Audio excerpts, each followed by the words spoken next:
പഠിക്കുന്ന മക്കളുണ്ടെങ്കിൽ എപ്പോഴും അവരുടെ മേലൊരു ശ്രദ്ധ വേണം. റൂം അടച്ചാണ് പഠിക്കുന്നതെങ്കിൽ പ്രത്യേകിച്ചും ശ്രദ്ധിക്കണം. ഈ നിയമപാലകൻ പറയുന്നത് ഒന്ന് ശ്രദ്ധിച്ചു കേൾക്കൂ. എല്ലാവർക്കും നമസ്കാരം. ഇന്നത്തെ വീഡിയോ പെൺകുട്ടികൾക്ക് വേണ്ടിയിട്ടാണ് കേട്ടോ. നിങ്ങളിതൊരു ഉപദേശമായിട്ടൊന്നും അറിയരുത്. ഞാനിവിടെ ഉദ്ദേശിക്കുന്നത് ഇത്രയേ ഉള്ളൂ. ഒരു അപകടം എന്താണെന്നറിയാതെ എൻ്റെ മക്കൾ ദയവ് ചെയ്ത് ഇങ്ങനത്തെ കാര്യങ്ങളിൽ പെടരുത്, അത്രമാത്രം ഉദ്ദേശിക്കുന്നുള്ളൂ. കാര്യം എന്താണെന്ന് വെച്ച് കഴിഞ്ഞാൽ ഇന്നത്തെ കാലഘട്ടത്തിൽ സ്റ്റേഷനിൽ വരുന്ന പരാതികളിൽ ഇപ്പോൾ ഏറ്റവും കൂടുതലായിട്ട് വരുന്നൊരു പരാതിയാണ് പെൺകുട്ടികളുടെ നേക്കഡായിട്ടുള്ള ഫോട്ടോസ് അയച്ചു കൊടുത്തിട്ടുള്ള അതിനെ സംബന്ധിച്ചുള്ള ഇഷ്യൂസ്. അപ്പോൾ എൻ്റെ മക്കളടുത്ത് പറയാനുള്ളത്, നിങ്ങൾ ശ്രദ്ധിക്കണം.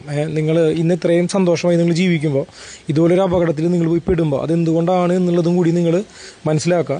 ഇപ്പോൾ പരാതിയായിട്ട് വരുന്ന കുട്ടികളോട് നമ്മൾ ചോദിക്കുമ്പോൾ അവർ പറയുന്നത്, എന്തിനാണ് നിങ്ങൾ ഈ നേക്കഡായിട്ടുള്ള ഫോട്ടോസ്, തുണിയില്ലാത്ത ഫോട്ടോസ് എന്തിനാണ് മറ്റുള്ളവർക്ക് അയച്ചു കൊടുക്കുന്നതെന്ന് ചോദിക്കുമ്പോൾ അവർ പറയുന്ന കാരണങ്ങൾ നിങ്ങളറിയണം.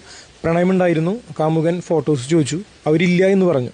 അപ്പോൾ കാമുകൻ പറയുന്ന കാര്യം, നിനക്കെന്നെ വിശ്വാസമില്ല എന്നാണ് ആദ്യത്തെ ചോദ്യം ചോദിക്കുന്നത്. ഈ വിശ്വാസത്തിനെ പറ്റി പറയുമ്പോൾ നിങ്ങൾ ആലോചിക്കുക, നമ്മുടെ കയ്യിലുള്ളൊരു മൊബൈൽ ഫോൺ ഒന്ന് താഴെ വീണ് ആ ഫോണൊന്ന് മറ്റുള്ളൊരാൾക്ക് കിട്ടിക്കഴിഞ്ഞാൽ തീരാവുന്നതല്ലോ ഈ പറയുന്ന വിശ്വാസം. അതേപോലെ ഇതിൽ എത്ര പേർക്ക് അറിയുമെന്ന് എനിക്കറിയില്ല, നമ്മുടെ മൊബൈൽ ഫോൺ എടുക്കുന്ന ഒരു ഫോട്ടോ ഡിലീറ്റ് ചെയ്തതിന് ശേഷം എത്ര വർഷം കഴിഞ്ഞാലും നമുക്ക് ആ ഫോട്ടോ റിക്കവർ ചെയ്യാൻ പറ്റും. അപ്പോൾ നമ്മളൊരാൾക്കൊരു ഫോട്ടോ അയച്ചു കൊടുത്തു കഴിഞ്ഞാൽ അവരത് ഡിലീറ്റ് ചെയ്താൽ പോലും ആ ഫോട്ടോ ഒരിക്കലും സേഫ് അല്ല. ആ മൊബൈൽ ഫോൺ ഒരു കടയിൽ റിപ്പയർ ചെയ്താൽ കൊടുത്താൽ പോലും നമുക്കത് തിരിച്ചെടുക്കാൻ സാധിക്കും. മൂന്നാമത്തെ കേസ് നിങ്ങൾ മനസ്സിലാക്കുക, 10-25 വർഷം ഒരുമിച്ച് ജീവിച്ച ആൾക്കാർ വരെ ഇന്ന് ഡിവോഴ്സ് ചെയ്യുന്ന ഈ കാലഘട്ടത്തിൽ ഒരു നിസ്സാര കാലത്തെ ഒരു പരിചയത്തിൻ്റെ പേരിൽ നമ്മുടെ നേക്കഡായിട്ടുള്ള ഫോട്ടോ നിങ്ങളൊരാൾക്ക് അയച്ചു കൊടുക്കുമ്പോൾ നിങ്ങളൊന്ന് ആലോചിച്ച് നോക്കുക, നിങ്ങൾ എത്രത്തോളം സുരക്ഷിതരാണെന്ന് നിങ്ങൾ സ്വയം ഒന്ന് ചിന്തിച്ച് നോക്കുക. രണ്ടാമത്തെ കേസിൽ അവർ പറയുന്നത് എന്താണെന്ന് വെച്ച് കഴിഞ്ഞാൽ, കുറേ കാലം നോ പറഞ്ഞു കഴിഞ്ഞാൽ, ഇല്ല എന്ന് പറഞ്ഞു, അയച്ചു കൊടുക്കില്ല എന്ന് പറഞ്ഞു കഴിഞ്ഞാൽ പിന്നീട് അവരോട് മിണ്ടുന്നില്ല. അങ്ങനെ 5-6-10 ദിവസം മിണ്ടാതിരിക്കുമ്പോൾ സ്വാഭാവികമായിട്ട് ഞങ്ങൾ അയച്ചു പോയി അല്ലേ. നിങ്ങൾ ജീവിതത്തിൽ മനസ്സിലാക്കുക, നമുക്ക് ജീവിതത്തിൽ ഏറ്റവും പറയാൻ ബുദ്ധിമുട്ടുള്ള ഒരു വാക്കാണ് നോ അല്ലേ.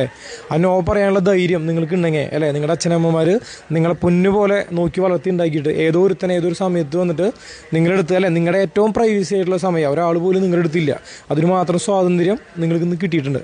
അപ്പോൾ എൻ്റെ പൊന്നു മക്കളോട് പറയാനുള്ളത്, നിങ്ങൾക്ക് കിട്ടിയിട്ടുള്ള ഈ സ്വാതന്ത്ര്യം അതൊരിക്കലും നിങ്ങളുടെ ജീവിതത്തിൽ നിങ്ങളുടെ സ്വയം നശിച്ചു പോകാനുള്ളൊരു വഴിയായിട്ട് നിങ്ങൾ കാണരുത്. നോ പറയേണ്ടടുത്ത് ശക്തമായിട്ടുള്ള നോകൾ പറയാം. അതിൻ്റെ പേരിൽ എത്ര വലിയ ബന്ധങ്ങളല്ല എന്തു പോയാൽ തന്നെയും പാടില്ല എന്ന് നമ്മൾ പറഞ്ഞു കഴിഞ്ഞാൽ, നമുക്കത് തെറ്റാണെന്ന് തോന്നിക്കഴിഞ്ഞാൽ എത്ര വലിയ പ്രലോഭനങ്ങൾ വന്നാലും നമ്മളവിടെ തളർന്നു പോകാൻ പാടില്ല.